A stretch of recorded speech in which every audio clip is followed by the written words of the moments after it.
আজি টোপনিৰ পৰা সাৰ পাওঁতে প্ৰায় 10টা মানেই বাজিল। এতিয়া মই উঠিলোঁ ৰ'ব, কিন্তু আমাৰ এই কুকুৰটো উঠা নাই, মানে ৰাজা ই শুই আছে এতিয়ালৈকে। ই শুই থাকক বাৰু, মই এবাৰ পিছফালৰ পৰাই আহোঁ।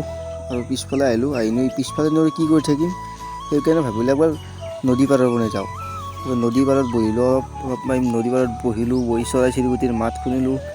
আৰু নদীৰ পাৰৰ যোনটো এই সেউজীয়া পৰিৱেশ, এই পৰিৱেশটো কিন্তু বহুত বেছি ভাল লাগে। আৰু এনেকৈ বহি থাকোঁতে মন পৰিলে যে আজিচোন দেওবাৰ, সেইবাবে ভাবিছোঁ একবাৰ বজাৰৰ পৰাই আহোঁ। সেইকাৰণে মাতিলোঁ ৰাহুলক, আৰু আমি দুয়োটাই এতিয়া বজাৰ কৰিব যাম। এতিয়া বজাৰলৈকে যাই থাকোঁ দুয়োটাই, এতিয়া বজাৰলৈকে যাই আছোঁ। যাই কিনে বজাৰত গম পালোঁ মানুহৰ ভিৰ বহুত বেছি, যিহেতু আজি দেওবাৰ, মানে সকলোৱে মানে বজাৰ কৰিব আহিছে। আৰু এতিয়া বজাৰ চজাৰ কৰি আমি যাই আছোঁ ডাইৰেক্ট তেল দিবলৈকে, কাৰণ গাড়ীত তেল অলপো নাই। তেল চেল ভৰাই ধুনীয়াকৈ আহিলোঁ ঘৰত। মানে যি বস্তু বজাৰ কৰিছিলোঁ সেইবিলাক মানে ধুনীয়াকৈ থৈ দিওঁ, থৈ দি কিনে এইখিনি ধুনীয়াকৈ থলোঁ, থৈ কিনে এতিয়া এক কাপ চাহ খালোঁ।